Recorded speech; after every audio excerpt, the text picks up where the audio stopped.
આજ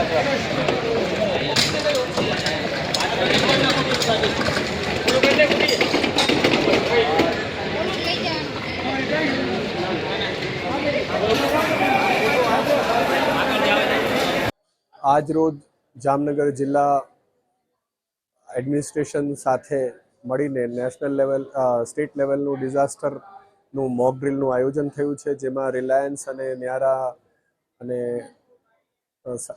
નું ફાયરનું mock drill કરવામાં આવ્યું છે. ત્યાં અમે જીજી હોસ્પિટલ તરફથી ફર્સ્ટ એડ પોસ્ટ બનાવવામાં આવી છે, સાથે સાથે એમ્બ્યુલન્સીસ ડેપ્લોય કરી છે, ડૉક્ટર, નર્સિંગ સ્ટાફ અને અન્ય એમ્પ્લોઈઝ સાથે.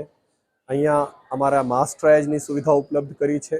સાથે સાથે આર્મીના સંકલનમાં અમે એક વોર્ડની તૈયારી કરી છે અને અન્ય વોર્ડો જે 5 વોર્ડ છે, જેમાં 200 જેવા લગભગ દર્દીઓની સમાવેશ થઈ શકે તેવી વ્યવસ્થા કરવામાં આવી છે. આપણા ત્યાં મોક ડ્રીલના અન્વયે 4 બસોમાં અને 8 એમ્બ્યુલન્સીસમાં 114 દર્દી આવ્યા છે, જેનું અહીંયા મોક સારવાર કરવામાં આવેલ છે. જેના માટે નર્સિંગ સ્ટાફ, ડૉક્ટર્સની team, pharmacist, lab technicians, x ray વિભાગ અને અન્ય વિભાગોના સહયોગથી મેડિકલ કોલેજ જીજી હોસ્પિટલે આ કામગીરી ખૂબ સારી રીતે ડોક્યુમેન્ટ કરી છે અને એમાંથી જે લેસન્સ મળશે એમાં આપણે ધ્યાન રાખીશું.